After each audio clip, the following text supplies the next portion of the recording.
Hey guys, Tim here for episode 1 of the new Chicago and Northwestern Harvard Subdivision.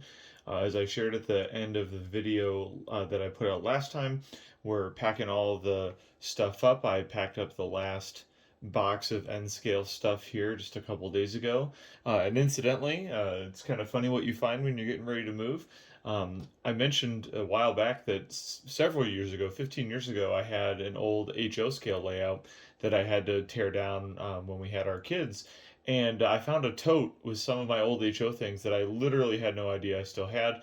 And I've posted some of that stuff up on groups to find new homes for that because I'm definitely staying in N scale, but it was just kind of a nice surprise.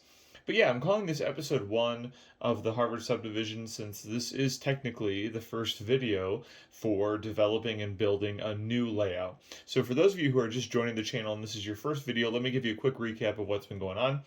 All my videos up until now have been about a layout I had worked on in my current house where we had no space for a permanent layout, so I built them on 2x4 sectional pieces that could be stored in my garage.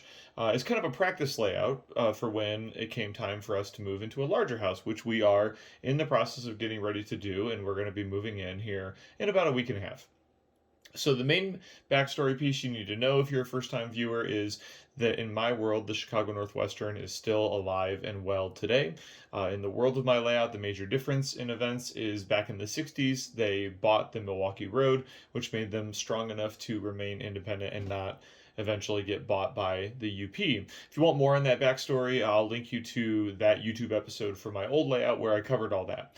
So the other major thing you need to know is that I plan on doing this layout Utah belt style, meaning that the layout will continue to move forward in time. I'm not freezing it at a certain point in time, but I'm doing it 10 years behind where we are currently. So right now in the world of the layout, it is the year 2013.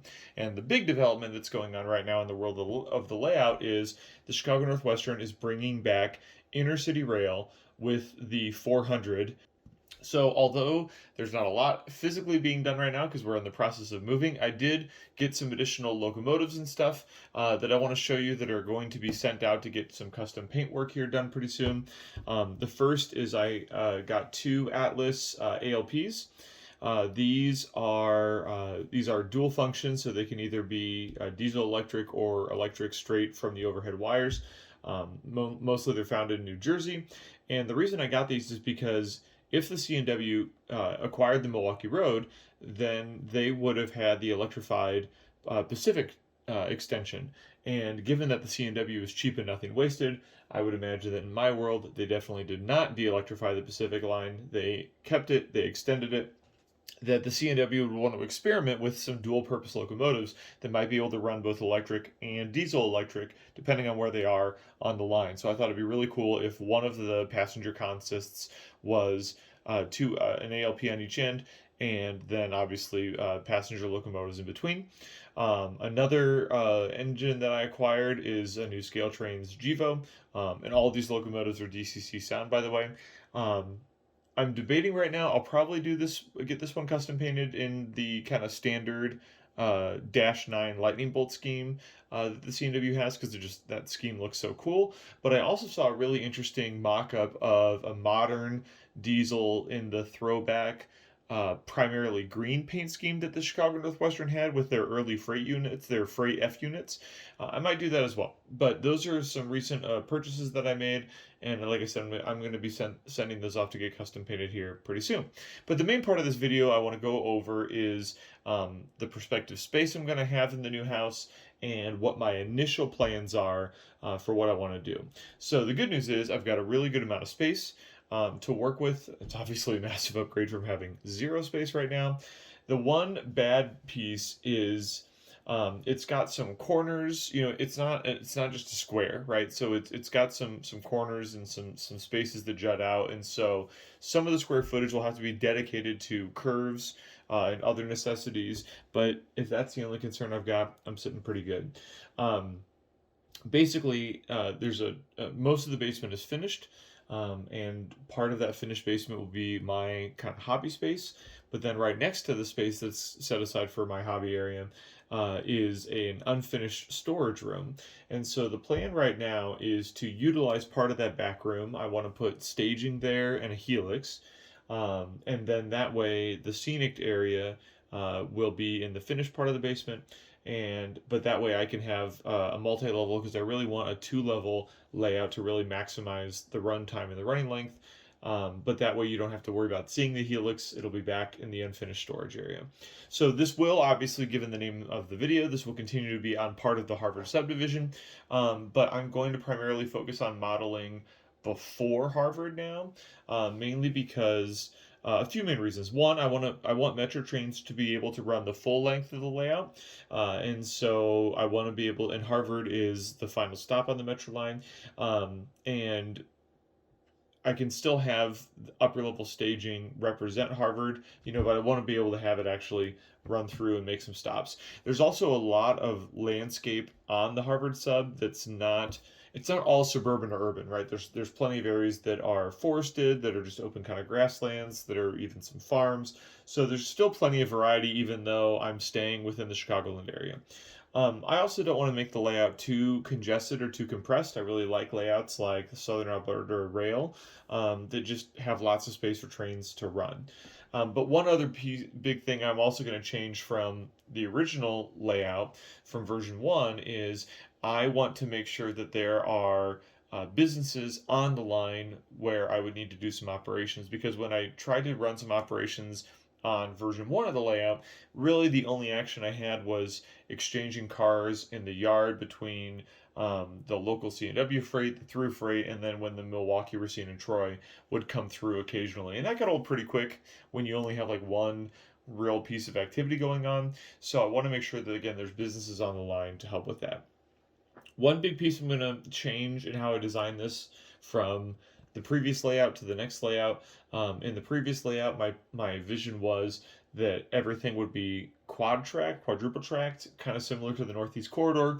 I realized if I'm trying to keep within the realm of plausibility, that wouldn't really be that plausible, that it would really be triple tracked, because most of the Harvard sub is already triple tracked. To try and change that, especially down near downtown Chicago, would be incredibly prohibitively expensive, whereas the triple tracking stops in Barrington, Illinois, which is much farther down the line. It would be way more reasonable for them to triple track from Barrington up to Harvard. So that's another change we're going to make. So my big kind of operation goals for designing this layout is, again, having enough running track. I mentioned Southern Alberta Rail as an N scale layout. An HO scale layout that's similar that I've been following is the Union Pacific Evanston sub. But I just want to be able to run through trains as part of what I do, through freights, and obviously the intercity passenger rail. I want to make sure, like I said, I have enough stops on the line for local freights to do their switching operations. And I want to have multiple passenger stations on the line for metro trains. So, again, my plan with this is to have it be a multi-level point to point, but with staging on each level. So even though it's not continuous running, there's going to be so much so much mainline length that it's not going to be an issue. So the first level, I'm still finalizing what I want to do for the second level, but I figure I can show you my current plan, the main floor. So we'll start with the staging yard, which again is in the back room. It would be 10 track staging, which I want to have that much staging because, again, I want particularly long trains, but I also want to have a variety, right? I want to have at least six different metro trains ready to roll, to be kind of realistic in terms of the volume of commuter rail on the line. So that right there would take up a good chunk of the track. So start with the staging, and then, even though I'm scrolling down, we're moving north, and progress through, and you can see coming out of the staging, then you can see it turn into the triple track. And then where we're going to start to focus on is around Palatine, Illinois, in part because there are some good online businesses around there that will make for some good modeling. So one of the examples is, I believe it's Hyper Microsystems Incorporated. I think that's the name of the business. But there's a structure where they take tank cars. Say that 5 times fast. They take tank cars for their industrial operations. But it's a cool spur because it runs perpendicular to the line, but there's also there's also a long siding to go along with this, and which makes sense because it's not a trailing spur, so you need enough length for the local freight to come down, and it would come down this way because it is left hand running since we're on the Northwestern. Come down, run back to the back of the train, cut the cars, pull the empties, drop the cars off, and then the local would continue on down the track. Mullen Motor and Coil is also near here, and this would actually be a warehouse where the tracks would run right in, so they'd be able to drop off there, continuing on down. And the center track essentially would be used kind of like the Burlington Northern Santa Fe racetrack line in the western Chicagoland, where the center track is really where your through freights and again your high speed passenger rail would be, which leaves the exterior tracks for your local freights and your commuter operations. Around the curves, then around the room, Palatine Station would be around here. And I'm trying to keep my station platform length to as close to 3 feet as possible because that's pretty prototypically accurate from a scale perspective. 3 scale feet was just about as long as the actual station in real life. And then it'll wind around here. Now, what I've got blocked out here is this is the door to get into the storage area. So I want to keep, I want to keep enough space for the door to swing open and close, no problem. But this straightaway that you see right here will have to be a lift gate, something like that to help allow for movement to go through. There are multiple lumber operations online on the Harvard sub. None right here near Palatine, so I'm just going to do kind of a fictitious one that represents it, so that way I still have the same kind of traffic on the line, but that'll happen right there. And then there will be another hole in the wall. The lines will come back into the unfinished storage room, and then it'll loop around to a helix to move up to the second level. And again, I'm still tinkering with how I want the second level to work. I think the two towns that I want to have in focus on the second level would be Crystal Lake. Crystal Lake is an ideal spot for me to add because it's not just another metro stop. It is where most of the metro trains terminate. Only a few of them go on to Harvard. So, and there's actually a small coach yard there right next to the station. So that way there can be some online staging. But then also the upper level staging still serves a purpose because it can represent it can represent Harvard. But then right to the north of Crystal Lake is the town of Ridgefield. And Ridgefield has a couple different pretty cool freight opportunities. There's a fairly large, RP Lumber is a fairly large online lumber facility. And then also there's a pretty good sized grain elevator with a siding right there as well. And so that would allow for both commuter and freight operations to happen on both levels. But again, I'm still finalizing that.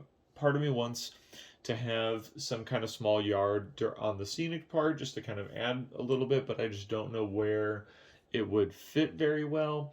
But again, this way it kind of gives you a chance to see my vision for what I'm hoping to do with the layout. I'm really excited about the prospect of just having a lot of running length. I just like to see trains passing through scenery. And again, with the areas that I've picked, there's plenty of suburban, scenery, industrial scenery. Even there's some areas with, some decent multi-store buildings, which will be kind of cool to model. And then again, forest fields, things of that nature. But again, this allows for a good length of operations to have lots of different trains operating at the same time. And I think it'll be pretty cool. So, but again, this is all, I need to get back into the house. Like I said, in about a week and a half, we'll be in there. Confirm my measurements, make sure that what looks good. And by the way, somebody asked this in the last video. The software is called AnyRail. There's a free version that you can try out. It just limits the amount of pieces you can drop, but the license I think is pretty darn reasonable. I forget how much it cost because I've got it a few years ago, but AnyRail's a great piece of track software if you're looking for a good piece of track software to try out. But it doesn't perfectly translate over, especially in terms of how much space switches take. I think that's AnyRail's biggest weakness, but I want to make sure that it actually makes sense and fits. And obviously we need to focus on settling into the house in general. Once we do that, though, my plan is to go through and do things in much more traditional sense. Go through and do the bench work, then lay the track, do the wiring. With version one, I tried to do a little bit of everything, including buildings, lighting up the buildings, stuff like that, because I was really trying to learn and build those skills.